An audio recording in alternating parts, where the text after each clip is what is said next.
Abonnez-vous massivement. Betty Matende l'officiel. Balobi chaîne nous pesa makambo. Chaîne nous na actualité na source. Ezate que oh akufa ki bala mwakuna akufa ki na été. Betty Matende le babionde makambo. Vumela na yo posanga orgueil. Chochocho. Mboka na yo. Na siècle na koluba so zui injustice au Jésus-Christ. Azwa o bakaka na ekulusu ozwi injustice ya Simon Kimbangu et puis ozwa injustice ya troisième injustice ya Vital Kamerhe oyo sibi na kati ya prison. Donc dans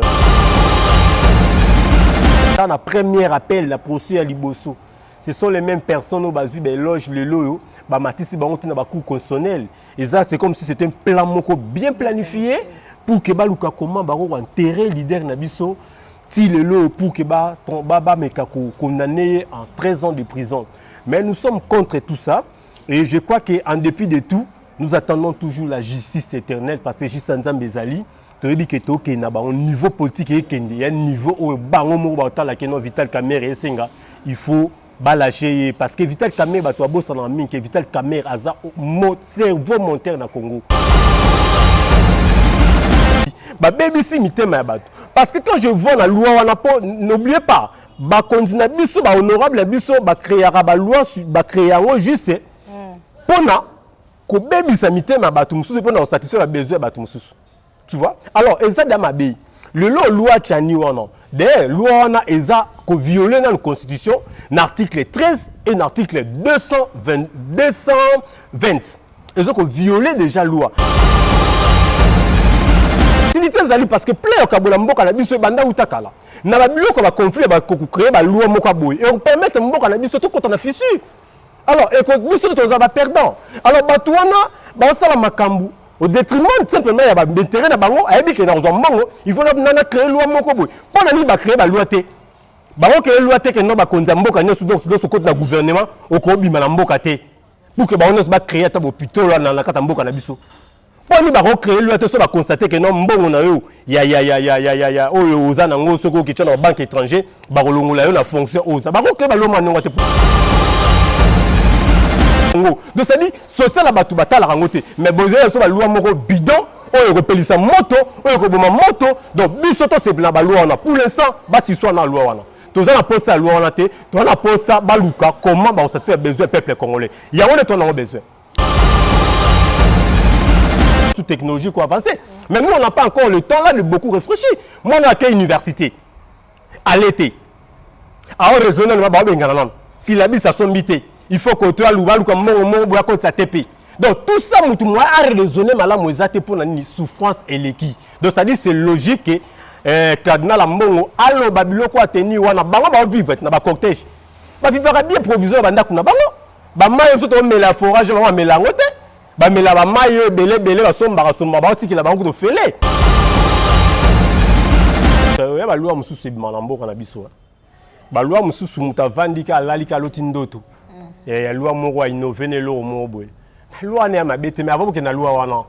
Mais c'est ngeli créer ba loi au peuple congolais ko se retrouver nango. Ouais. Même non créer ba loi au peuple congolais se retrouver nango te. Bio e car non, en ce qu'on a dit premier été, ceux qui loi ne leki $500 pas de problème. Je n'ai pas l'emploi. Nazalanda coûté. Na va na pas parent, na papa ba $500 logo la dot qui tu dit $500 on a dot. Ça dit biloko ba senga ba makasu, ba machette, ba biloko anya osu. Ça dit wana ba lo belangote. Parce que il ne faut pas oublier to ya célibataire pe na mboka na biso za plus élevé par rapport à mboka belé. Pourquoi? Parce que la jeunesse a to 6 classes, ba on aura bienvenue dans monde ba chômeur. Ici na Congo to manque, ça dit ça dit il y a 10% de gens qui travaillent. Et 90% de bateaux bazo pelniché bazo souffrir le cola oh tozwa quoi fimbu ya Guantanamo donc fimbu pena ba kanja oh tozwa. Logique, c'est logique mais moi personnellement oui tu dois adopter un autre c'est plan mais et là quoi liboso la sengel ko ça là va créer emploi va payer ça va gêne. Si aujourd'hui moi je travaille je gagne peut-être $500. Vous pensez que non, nous allons na difficulté après une année na ya kobala moi sinanga. Pour ta 500 on peut les passer. Il y a on a l'obité ceux qui le nga la zimu sala ba futanga $500 pour na bala ekozenga problème te. Na ya bala nanga na sala économie na ngai na musala ba likelimba nanga ba nini na ya bala moi sinanga pour na honorer.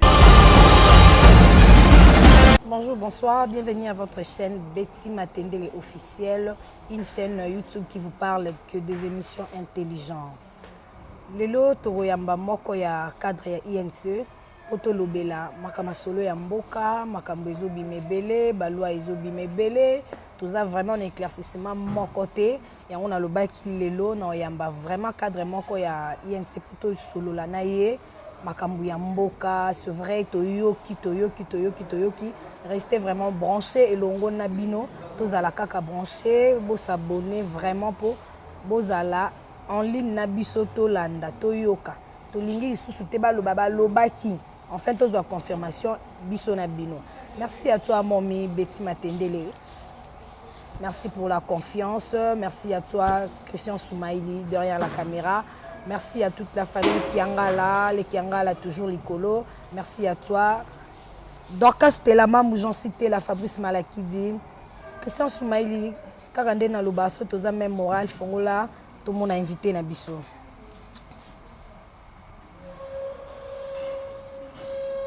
Bonjour papa. Bonjour madame la journaliste. Santé bonne. Oui, santé très bien dans le Nzambe. Et c'est moi Goyamba lelo na katia chaîne Nabiso, Betty Matendele officielle. C'est pour la première fois ngana yamba yo lelo émission Nabiso. Merci pour la disponibilité. Merci beaucoup na invitation Nabino. Donc mbadi bosso na sa émission mais chaîne Betty Matendele les anda kunanga donc chaque fois dans les cas na sala d'émission tellement trop.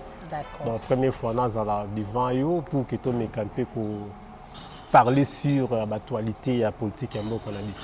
D'accord. Tolito ye baba basango ya santé à Vital Kamerhe. Oui, basango ya présent na biso Vital Kamerhe, boyebi présent Vital Kamerhe et jusqu'à ce jour aza toujours condamné injustement. La actualité au boyebi au tilelo mutunyo sa lobela mais la santé à présent na biso et si Kavandi a toujours qu'en hôpital. Santé naïza vraiment bien té. Les aussi il fallait vraiment que bima na libanda ya mboka pour que akende kozwa ba soins appropriés. Mais vu que ebi que ba dongolo miso ba tamutema mabe oyo ba détenu toujours présent na biso Vital Kamerhe ndé avandi toujours na centre Nganda pour na ba soins mais toujours déplorer toujours justice à mboka na biso par rapport à mamnyo sur eli qui la pour na leader na biso manteau na biso espoir na biso espoir à peuple congolais Vital Kamerhe donc voilà toujours déplorer car beaucoup pour na justice à mboka na biso. Félicitations d'abord tout le monde avocat Basambi Azaki na 20 ans, Bakiti Seba réduire et on a 13 ans. Réaction à Bino. Maman, je pense que acquisé, Nako acquisé, je pense que acquisé peut-être à Rosoir 13 ans et co-acquisé peut-être à Rosoir 6 ans. Mais au salami na procès à 100 jours, non, mais c'est innocent. Hein, donc, ils ont injustice moko oyo tout le monde a noté. On a bara oyo l'équipe à présent de Vital Kamerhe ils ont injustice du siècle. Donc ils ont troisième injustice dans le monde, dans le siècle na koloba. So zui injustice au Jésus-Christ. Azwa oyo bakaka na ekulusu, ozui injustice ya Simon Kimbangu et puis ozwa injustice ya troisième injustice ya Vital Kamerhe oyo sibi na kati ya prison. Donc 13 ans, on a passé 13 ans, ils ont juste pour nous que bébisa caché judiciaire il y a présent na biso. Mais tu es que tu lancé sous appel pour que Toluka soit vraiment vrai acquittement. Il y a leader na biso parce que la condamnation na maman tout le monde a été condamné sur base de quoi? Na problème ni ba reprocher Vital Kamerhe na nini. Ba koko démontrer biso ata vol mon côté. Ata un fois et si Vital Kamerhe a détourné, Koka a démontré du son côté. À quoi Bobo ça y est 13 ans. Donc, au moment où on a que nous sommes liés, au moment où on a que nous sommes liés, on a procès. La plupart à bateau, dans la première appel, la procédure à Liboso, ce sont les mêmes personnes au basu, les loges, les loyaux, Matisse, dans la cour constitutionnelle. Et ça, c'est comme si c'était un plan bien planifié pour que Baluka comment enterrer leader Nabiso, si le lot pour que condamné en 13 ans de prison. Mais nous sommes contre tout ça. Et je crois qu'en dépit de tout, nous attendons toujours la justice éternelle parce que justice Nzambe Bezali, tu dis que tu es au niveau politique, il y a un niveau où Vital Kamerhe et Senga, il faut lâcher parce que Vital Kamerhe que Vital Kamerhe a un cerveau monteur dans Congo. Apport sur le plan politique et joue un rôle ma casse dans Mboka Nabiso. Donc Vital Kamerhe a baoba, Vital Kamerhe a éléphant, Vital Kamerhe a moto ba ko négliger dans Mboka oyo. Seul le ba négliger Vital Kamerhe, makambo to monde na lobby le tala débat kanga Vital Kamerhe. Le lo nizo ko avancer dans Mboka et l'autre côté. Échec na échec, échec na échec. Bati kame c'est Google aya atama ele na ye enjeu pour que Mboka na biso ekende liboso aye bani niveau ni repesa maele na gouvernement place pour que gouvernement ya ko créer ba emploi ba jeune ba zo misala mais oyo bokangi mona batu injustement asali atelo ko mokote pour na intérêt il y a ben individu donc Vital Kamerhe il est simplement un détenu il y a batu donc ada prisonnier ba individu o ba préférer ba geleye pour na ba avantage na bango. Voilà là on a répondre. Na retenir le moment lobby obi banda bakanga Vital Kamerhe et là rien ne marche na Mboka na biso. Donc d'après bino so azaki na liberté lelo Mboka linga ezala na changement. Maman, au moins Vital Kamerhe na biso a mutaro négligé na Mboka oyo. Vital Kamerhe. Vital Kamerhe aza na intelligence moko oyo RDC oyo so batiki Vital Kamerhe calmement à gérer, à travailler. Vital Kamerhe a la capacité, l'intelligence, pe bolingo, il a ramener Congo et comme aloko là-bas, pays auto qu'on vient Libanda. Alors, lorsque nous avons une idée malade pour nous défendre Mboka, à quoi bon beaucoup luka, bon nuire. Donc, Vital Kamerhe a sa victime, il y a intelligence naïe. Donc, intelligence naïe n'est au monique non, et ça li que akoma ici kawanon. Donc, vous devez comprendre une chose. Aux les cas awa, ils ont peut-être plan, il y a biso ba congolais. Ils ont peut-être plan moko oyo, même comme la communauté internationale. Bah, quota dans système pour que parce qu'il ne faut pas oublier juste à ce jour, tout ça toujours colonisé. Hein. Nous ne sommes pas encore indépendants. Lorsque vous fêtez votre date du 30 juin 1960, on a la fête pour que la colonisation continue. C'est-à-dire qu'il y a le plan machiavélique. On est quota dans le procès du président Vital Kamerhe par rapport à l'intelligence, par rapport à savoir pour que Baluka écarté, pour que Bissou na Congo continue à tourner autour.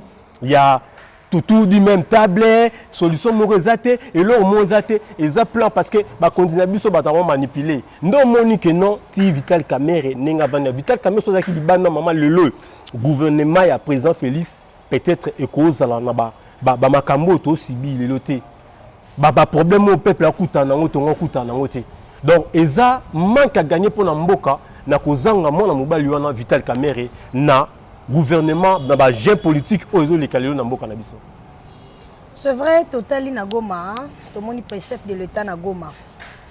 Na bande ko na biso ya Top Congo. Chef de l'état lobby Vital Kamerhe aza moyibité ndenge bakizaki liboso. Aza moyibité, Vital Kamerhe aza innocent. Et puis Vital Kamerhe a travaillé kaka na mboka oyo.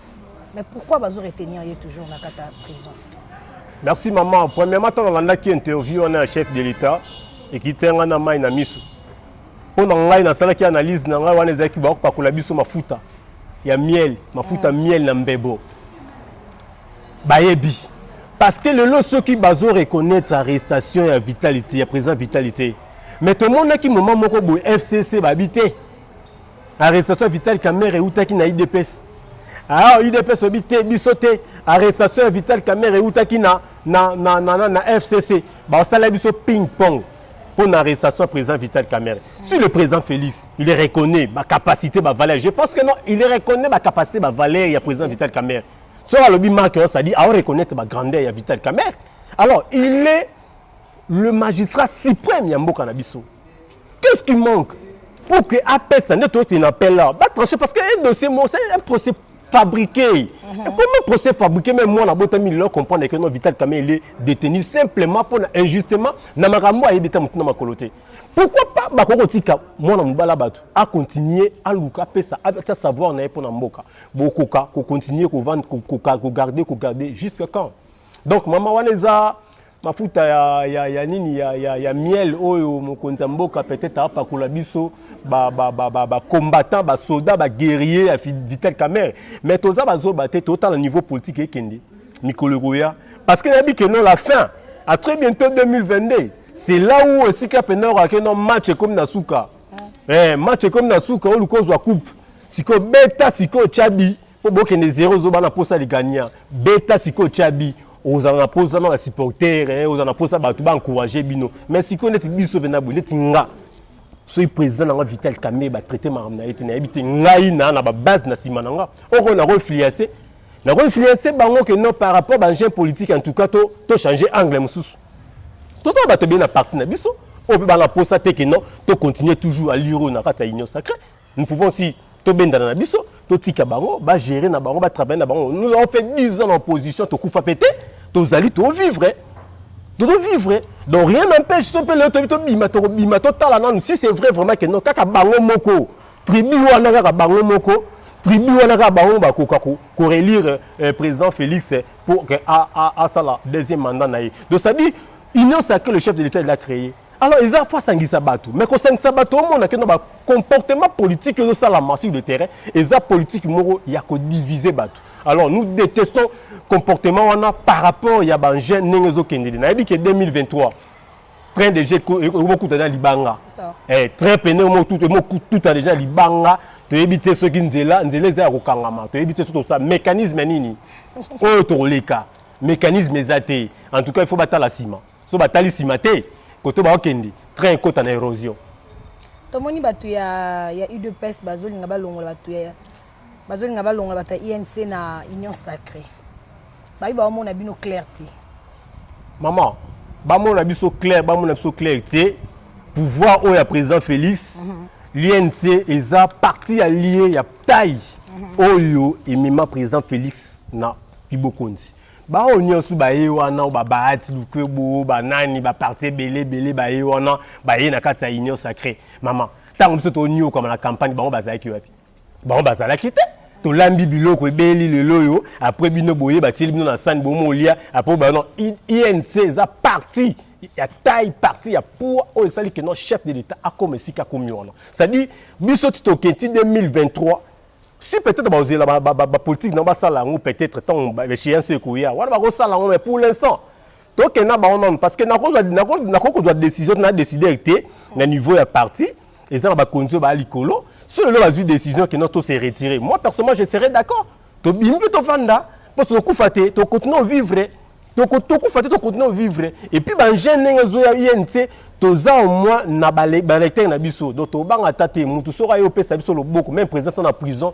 to yamba to yokani to so li bien so 5 to cheba pour to chia pour parce qu'en politique il y a pas de ennemis même somme que des adversaires donc ennemi na ngai lelo akoko ma lobby donc ami na ngai tu vois ami na ngai pe lelo akoko ma lobby adversaire en politique c'est comme ça dans la politique et marche en marque donc même si aujourd'hui il y a d'autres personnes oh biso ya INC courant les karaté mais rien n'empêche pour na intérêt à mboka pour na intérêt à partir na biso OK d'accord nous pouvons dire qu'aujourd'hui to kepeko sangana bandeko mususu pourquoi pas ensemble pourquoi pas la muka tous les moyens sont bons en politique ça dit politique exacte que non yopi pour la politique pinga za la raté hein la politique c'est un monde d'intérêt et d'intérêt on a oh biso to privilégié intérêt to luka to garantie ceux qui to lingi que to kende angle mususu ba mo ba négliger biso pas de problème mais c'est la fin qui justifie les moyens biso attend qui ça bon négliger biso est toi ba base ya makasi oyo ba ngoko ba yebi ba base likamba base ba ngoma ba mama base likamba base nde likamba base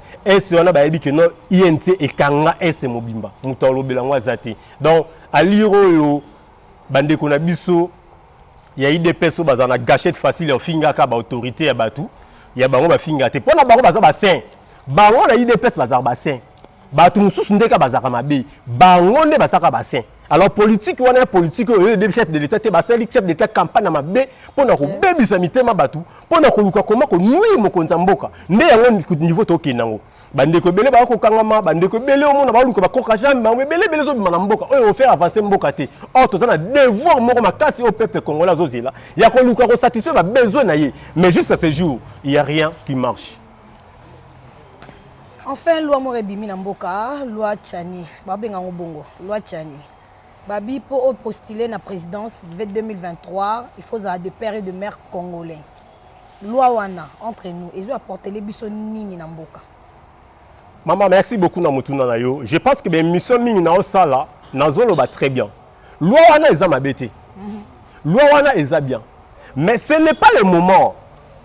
Parce que ça loi moko oyo kota fissure na kati ya mboka. Déjà fissure koti. Ba baby si mitema ya bato. Parce que quand je vois la loi wana po n'oubliez pas ba kondina biso ba honorable biso ba créera ba loi ba créer ngo juste pona ko baby sa mitema bato mususu pona satisfaire ba besoin bato mususu. Tu vois? Alors eza da mabe.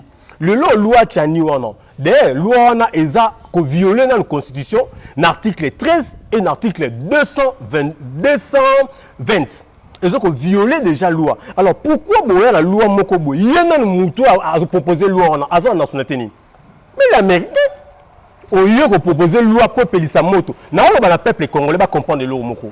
Loi wana et cause la loi oyo impérialiste la bataille na sima loi wana pour que ba luka comment ko diviser mboka oyo. Batu ba mona le lobby so to mona lobby.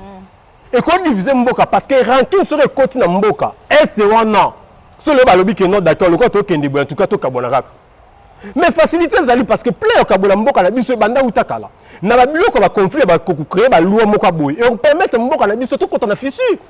Alors et ko biso to za ba perdant. Alors batu wana ba sala makambu au détriment simplement ya ba intérêt na bango ayebi ke na zo mbongo il faut na créer loi moko boy pona ni ba créer ba loi te ba ko créer loi te ke no ba konza mboka nyoso do so côté na gouvernement o ko bima na mboka te pour que ba on ba créer ta hôpital là na kata mboka na biso.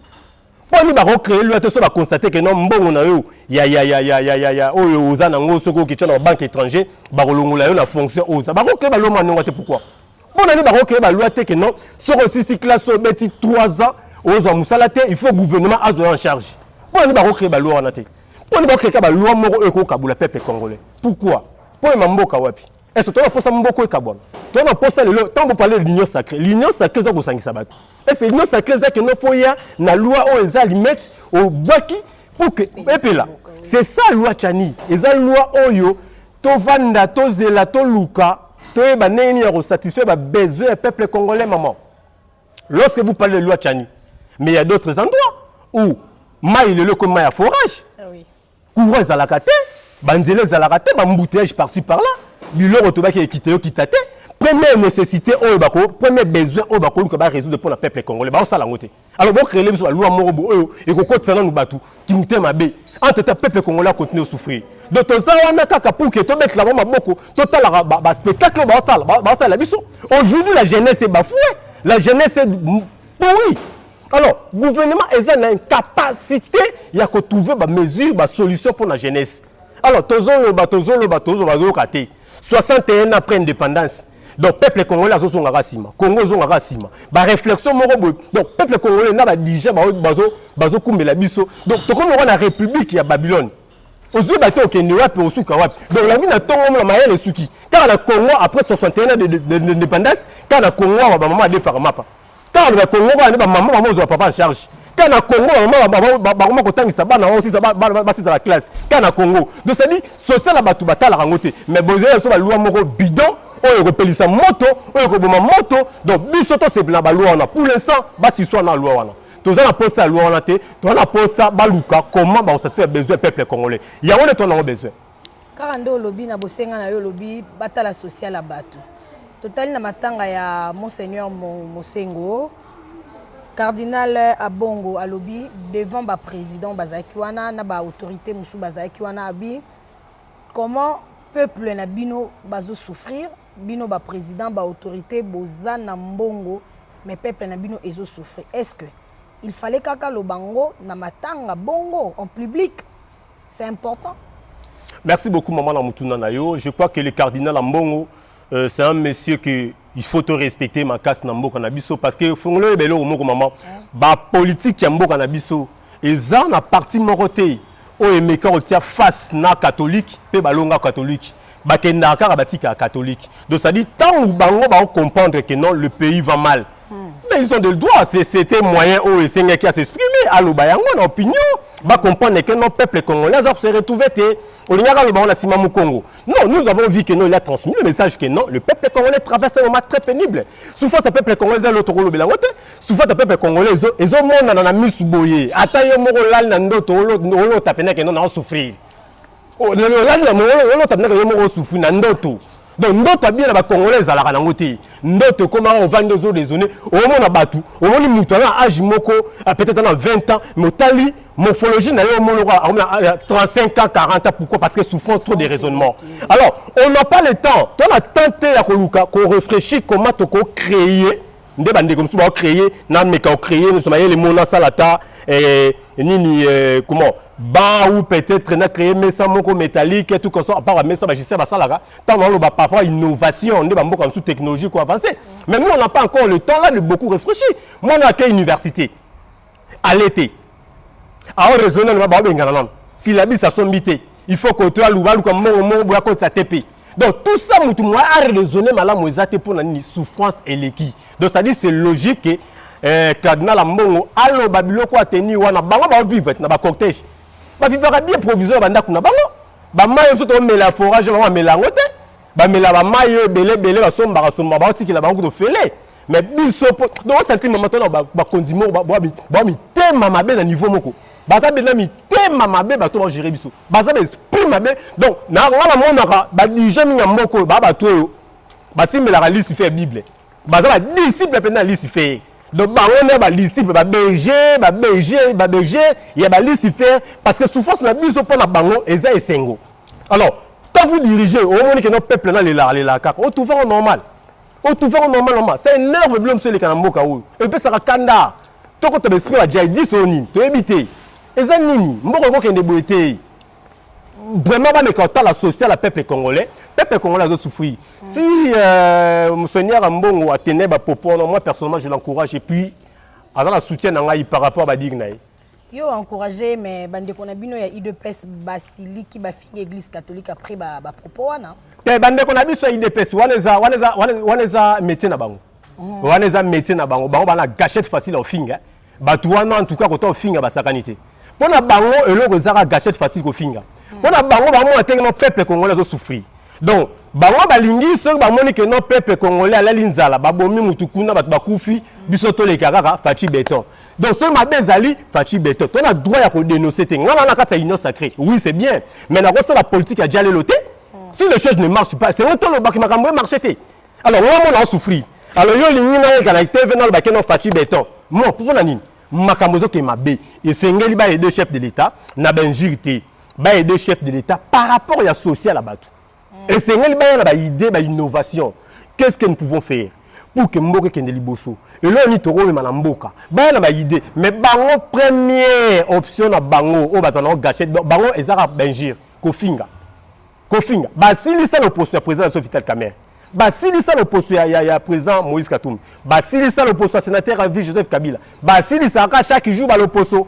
Ba parlementaire debout wana bango pona bango politique na bango zaka ya wana ya kofinga donc politique mozo ko faire avancer na mboka te mais za wana kaka pona et faire reculer mboka nde omoni que ba biloko na bango bazolo baona bazo finga wana za parce que nous sommes en démocratie mais démocratie ni ko ba te que notre critiquer mais to finga te so mo finga net ba cardinal mbongo wana c'est monsieur à respecter dans notre pays on le qui na ozino peut taper dans les médias peut bo finga mais quand même faut être malade on refine on est bundisa église catholique yebisanga mobutu abundisa église catholique asuka wapi Kabila le fils abundisi église catholique asuki wapi et bango IDPS so bango bungu basala bras de fer na église catholique nde ba lo église catholique est un mandat mais biso to j'ai to mandat 5 ans 10 ans et donc 5 ans renouvelable une fois si ko yo yebi ko kende on va ça bras de fer na église catholique on connaît que l'église catholique va dans mandat que bah bête à 20 après 20 ans église nous est remplacé la place na ba non ba ozala car c'est qu'on a ce alors il ne faut pas tout le ça la bras de fer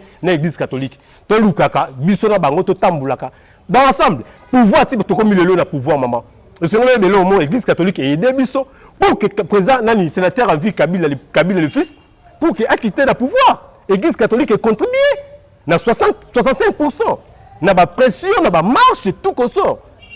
Mais il dépêche. Je ne sais pas, maman. Bon, on y va, toi, non. Moro, franchement parlant. État de droit kota na mboka, état de droit koti na mboka to sepeli. Mais apparemment, état de droit ezakaka na ba parti politique mususu, na parti politique mususu état de droit ezate. Lelo ndeko na biso Jakinda la 2 ans de prison pour na maramba politique alors que Augustin Kabouya a tenu à propos Oeza ya mabe koleka voix même ya Jakinda là, il est toujours en liberté. Jakinda a 2 ans de prison réactionnaire. Ouais, merci beaucoup maman. État de droit, on a état de Vital Kamerhe. Tout un état de Vital Kamerhe na Changamoume Massaro où il a pigé sur la prison makala na dossier ayebi la tamutuna makolote. Donc il y a un état de droit. Donc état de droit moro il y a 2 poids 2 mesures. État de droit non. Batum bande ko na biso ya limité bango ba ko finga na bango pour mesate bango ba ko beta ba pour mesate mais ce batum sou ba lobby état de droit de état de droit mo dépend de mesures so mo ko to ngao marqué wana donc bango na angle bango batum sou ba détourner bango mbongo pour mesate mais ce angle mo ka o moli ba tchang na actualité ba komi ko lobela donc batum moko on dirait nzambe esika osala a créer haine on dirait haine wana et uta na tribu na bango. Donc, bazouaka ndamba matière ya kimutema mabe et utandi na tribu na bango. Non, c'est grave. Donc, mutu abimi na ndaku na tongo, mais atali na bossa ne loro moko. A côté na ndaku na yazui des chasseurs qui mutema mabe, a tian comme provision. A tambula na. Et si ka monika événement là tiango directement, a comme ça ba déclaration moko, o les autres niveau vraiment débouté. Maman toi état de droit état de droit, ce état de droit là qui on va la procès président Vital Kamerhe ba ngaba quitter. On va na Massaro tant Samba ki ba ngaba quitter Massaro. Mais Massaro continue toujours souffrir na prison. Na condition ni, na problème ni, un père de famille avant na prison, na dossier ni, problème ni bakangela Massaro, problème ni, bakangela Massaro pour na ni, pour la déclaration. Alors bango la déclaration basalaka. Donc bango état de droit par bango zalate, état de droit na batouana état de Vital Kamerhe et l'état de Massaro Changamouloume. Lelo na mboka na biso loi moko ebimi. Babi moi si dot $500. Est-ce que c'est important à un moment où, avec tout le problème qu'on a dans ce pays, directement, on a une loi pour nous battre moins si $500? Maman, il y a une loi qui est la loi qui est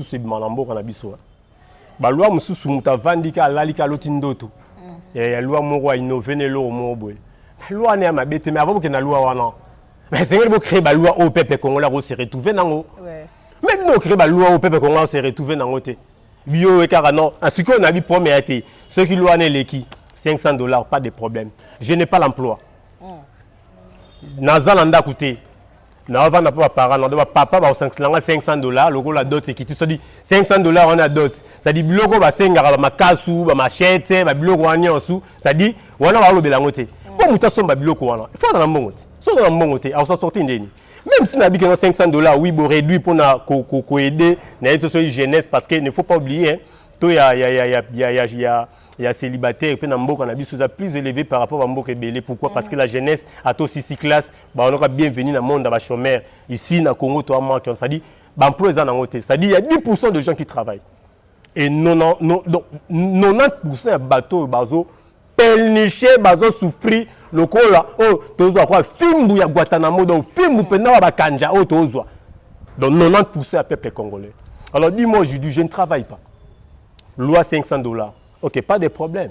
On a dit qu'on ne fait pas. Sota ba comme machette, ba groupe électrogène pour ba ça ba para ba monter kabana ba basi ba groupe électrogène. Côté maman, babi 500 c'est des salaires $1000. Et babika 500. Non, ça dit quoi? Ça la 500 $1000 parce que famille monte na $250. Donc wana mais loi wana lobi na papa na maman bondima $500 autant que si moi non na pas si.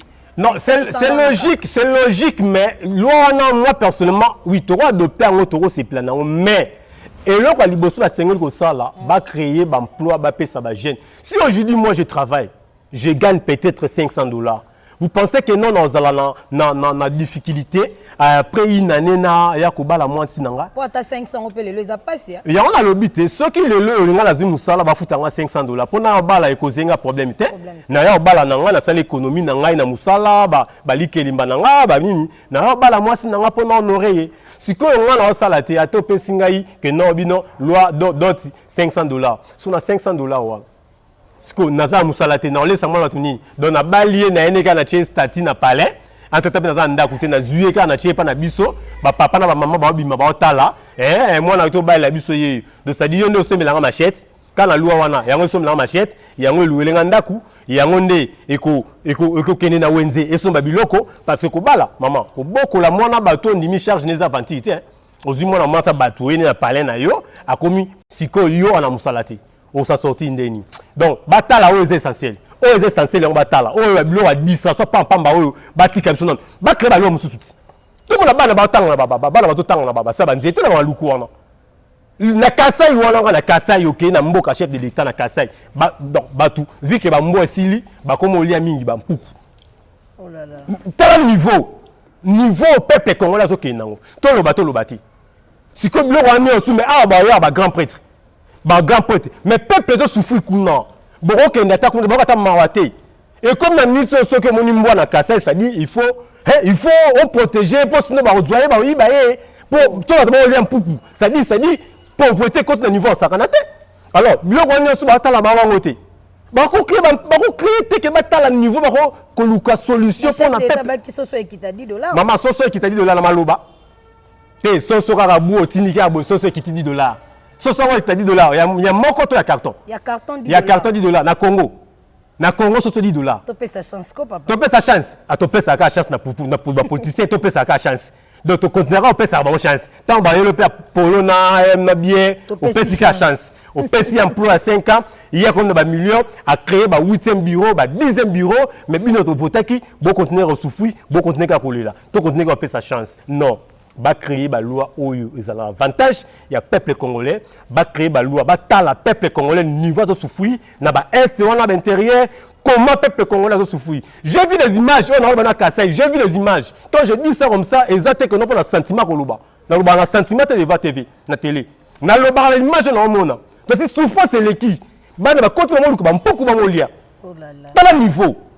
Si comme le roi te battu, si on te le dit ou non, de l'éliminer souffrance, ça va souffrir, fachi béton. Donc, tu vas souffrir, fachi béton. Non, il faut te décourager, te lancer un message pour que le chef de l'État aille trouver solution. Plus vite que possible na peuple na ye parce que lelo papa ni na roni mabane banyo kwa maka papa nini papa mo ta ni mabane banyo kwa maka ça dit ton faut ça que non mon konzambo bi ba proche na ye ba aider na ba conseil malonga ba luka teke ba s'enrichir surtout ba proche na ba bebi sarabat so tali sénateur en vie Joseph Kabila ba bebi ça ye eza ba proche na ye ba to ba travailler na mobutu wana ba vieux wana on dirait ba resomba ka liwa na ba mbongo ba bomba na kumsara nzambe ata za ba million biso nyonso libulu ndenge moko biso nyonso libulu ndenge moko mutu moko bateke no ba créer libulu munene po bakunda ye biso nyonso zo leta la ka likolo ça dit le roi toyebi ke zone biso ta likolo to luka lolenge nini ya ko trouver solution au peuple congolais. Tu peux avoir des millions, tu peux avoir des milliards, mais ce que ça la ngolo oté ce peuple congolais ce peuple ne souffrir maman bon on a même Zambie a otala ki mutema be nemoni ki mutema be na lobe ba politicien congolais yango wana donc baza vraiment na mauvaise foi pour que ba aider mboka na biso et kene liboso donc peuple congolais azo vivre na bilei ya Nzambe parce que so Nzambe te en tout cas na habité ne to kufa lokola ba mpuku parce que souffrance na biso eza na mboka oyo tu peux imaginer quand on vous dit que non, vous avez la potentialité, vous avez la richesse, vous avez la minerai, vous avez la mais avant-dernier pays en Afrique, vous avez un budget à 4 milliards. Tu peux imaginer le pays net, le Nigeria, avec un budget, il y a 581 milliards. Bino, 4 milliards. Sur 4 milliards, le nombre d'habitants aux Awa, il peut peuple à se retrouver. Donc, Moutou, Azana Mbongo, l'équipe budget à Mboka. Après, on va dire que les balingi ba congolais, les balingi mboka. Non, batika biso, batika. Toi c'est la banque karate. Kami c'est quoi 2023 2022 kaka omona bango bakoma kwa bizengi ba ya omoni ngai na salaki bo na salaki bakoma kwa bizengi ba ya pa na biso so peuple yango pe lokola abosa na ne makambu noki abosa ne passe nyosa moni ya 5 ans abosa na ye po bien na t-shirt akei wana azobina entre ta pesa mutu emploi il y a 5 ans oyo ako créer là ba 25 bureaux donc c'est ça Congo. C'est ça le Congo, ezopesa pasi makasi. Mboka lokola Congo, balobi toza biso nde bato de faralipa, mboka lokola Congo balobi eza kaka biso nde mutu niveau social na biso eza na se, vie actuelle na biso tozo vivre eza bien te. En tout cas, ngana onsenga na bato boza penza pembeni ya chef de l'État, omoni président Joseph Kabila tango azaki, marambebele anda leka ya ebakite.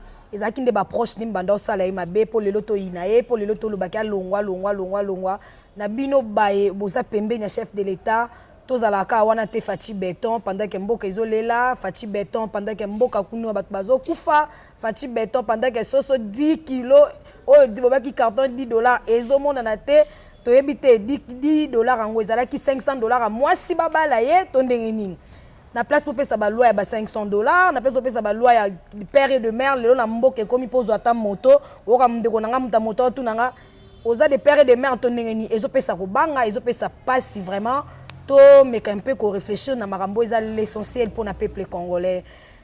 Merci papa, en tout cas mot de la fin na yo. Merci beaucoup madame, mot de la fin na ngai eza ke nazo lancer message na gouvernement oyo. Vraiment, colonisation, quand je parle de la colonisation continue jusqu'à ce jour. La colonisation, elle continue dans le sens nini. C'est-à-dire, Mindele Bakenda, Batikla sous Congolais pour que coloniser Bisso.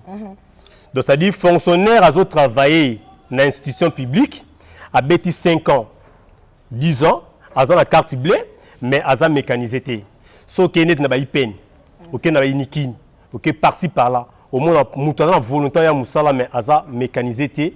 Azora mbongo ya l'état te mais bazo ko continuer ko exiger que no bato ba travailler dans la niveau il y a exploitation il y a peuple congolais niveau ya colonisation o ba konzi bazo memela biso donc toi na Congo congolais azo travailler pas libanais a travailler pas indien mais pas que ne resuba eza problème dans la niveau ya colonisation oyo ba dirigeant na biso ba oyo ba constatant mais il dit absolument rien donc tout ça quand le système un régime il y a colonisation donc ba minere ba kenda ba tiki système mon ba continuer biso pour que ba continuer à coloniser biso ça dit yé nda kuna le mais yo liété il s'en fout ça c'est ça l'esprit de la colonisation. Vous comprenez maman moi na yazo tanga na école bien mais yo moi na moi ba na biso ba tanga école moi bien té les esprits à colonisation donc pour eux ils pensent que non bana ba okane ba ko gérer biso bana biso ba ko gérer bango bana na bango té c'est ça conception na bango na mitunde ba gérer biso so batande ngalo ça que non bata bolingo pena pona mboka na biso eza pasi et ya passe pona Congo et sengeli to luka to baneni mituna biso eva na kimia